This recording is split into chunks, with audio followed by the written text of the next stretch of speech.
கர்த்தருடைய பரிசுத்த நாமம் மகிமைப்படுவதாக. இன்றைக்கான தியான பகுதி கண்ணீரோடு விதைக்கப்பட்ட விதைகள். சங்கீதம் 126:5. கண்ணீரோடு விதைக்கிறவர்கள் கம்பீரத்தோடு அறுப்பார்கள். விதைகள் நிலத்தில் விதைக்கப்படும் நோக்கமே அது நமக்கு பலன் தர வேண்டும் என்பதற்காக. மத்தேயு 13:4 முதல் 8 வரை உள்ள வசனங்களை வாசிக்கும் போது, விதைக்கிறவன் ஒருவன் விதைக்க புறப்பட்டான். அவன் விதைக்கையில் சில விதை வழியருகே விழுந்தது. பறவைகள் வந்து அதை பட்சித்து போட்டது. சில விதை அதிக மண்ணில்லாத கற்பாறை இடங்களில் விழுந்தது. மண் ஆழமாயிராததினாலே அது சீக்கிரமாய் முளைத்தது. வெயில் ஏறின போதோ தீந்து போய் வேர் இல்லாமையால் உலர்ந்து போயிற்று. சில விதை முள்ளுள்ள இடங்களில் விழுந்தது. முள் வளர்ந்து அதை நெருக்கி போட்டது. சில விதையோ நல்ல நிலத்தில் விழுந்து சிலது 100ஆகவும் சிலது 60ஆகவும் சிலது 30ஆகவும் பலன் தந்தது. இந்த ஊமையில் இயேசு கிறிஸ்து விதைக்கப்பட்ட விதைகள் வேத வசனங்கள், நிலங்கள் பலவிதமான மனிதர்களின் இருதயங்கள் என்று அதன் அர்த்தத்தையும் கூறினார். கற்பாறைகளில் விதைக்கப்பட்டவர்கள் வசனத்தை கேட்டு அதை சந்தோஷத்தோடு ஏற்றுக்கொள்ளுகிறவர்களாக காணப்பட்டாலும் அவர்களால் பலன் கொடுக்க முடிவதில்லை. உள்ளத்தில் விதைக்கப்பட்ட வசனத்தை உலகத்தின் கவலையும் ஐஸ்வர்யத்தின் மயக்கமும் நெருக்கி போட்டு விடுகிறது. நல்ல நிலத்தில் விதைக்கப்பட்ட விதை வசனத்தை கேட்கிறவனும் அதை உணர்கிறவனுமாயிருந்து 100ஆகவும் 60ஆகவும் 30ஆகவும் பலன் தருவான். மத்தேயு 13:31 பரலோக ராஜ்யம் கடுகு விதைக்கு ஒப்பாயிருக்கிறது என்று எழுதப்பட்டுள்ளது. 2 கொரிந்தியர் 9:6 முதல் 10 வரை உள்ள வசனங்களில் நாம் கொடுக்கிற காணிக்கைகள் மற்றவர்களுக்கு உதாரத்துவமாக செய்கிற உதவிகள் என்று பவுல் கொரிந்தியருக்கு எழுதுகிறார். அவனவன் விசனமாயும் அல்ல, கட்டாயமாயும் அல்ல, தன் மனதில் நியமித்தபடியே கொடுக்க கடவன்.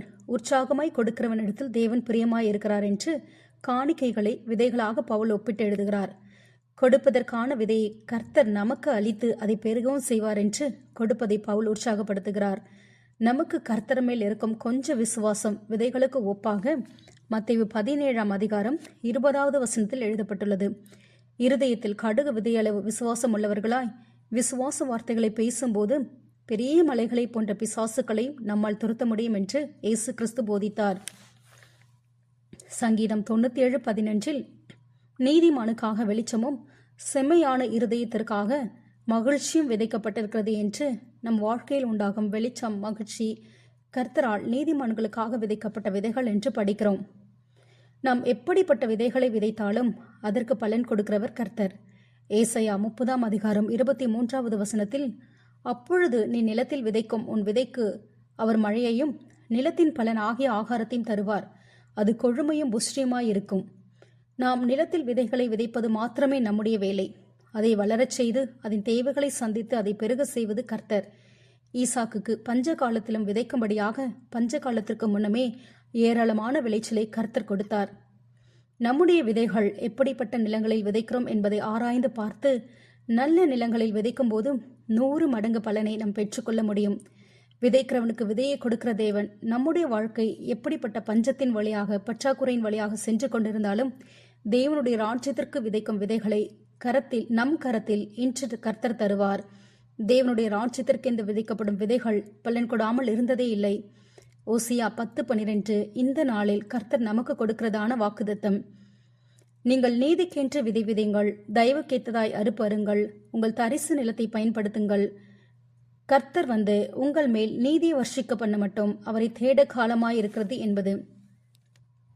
நீதியாக இயேசு கிறிஸ்துவுக்கென்று அவருடைய சமூகத்தில் நம் கண்ணீரோடு விதைக்கும் காணிக்கைகள், தசம பாகம், பலவிதமான காரியங்களை குறித்த விண்ணப்பங்கள், விசுவாச வார்த்தைகள், நம் கர்த்தருக்காக தியாகத்தோடு செய்கிற சிறிய சிறிய வேலைகள், இவை போன்ற ஒவ்வொன்றும் விதைகள். நாம் விதைக்கிற விதைகளின் பலன் இன்றைக்கு நம் கண்களுக்கு தெரியாவிட்டாலும் அறுவடைக்கு என்று நியமிக்கப்பட்ட காலத்தில் நிச்சயம் நம் ஒவ்வொரு விதைகளும் 100 மடங்கு பலனை கொடுக்கும். நாம் ஏராளமான அடிக்கட்டுகளோடு கம்பீரமாய் நடக்கும் துதிக்கும் காலங்களை கர்த்தர் நமக்காக நியமித்திருக்கிறார். ஆமேன். ஜெபிப்போம்.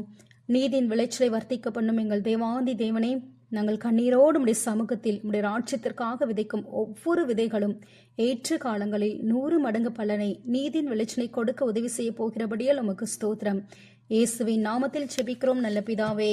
ஆமேன், ஆமேன்.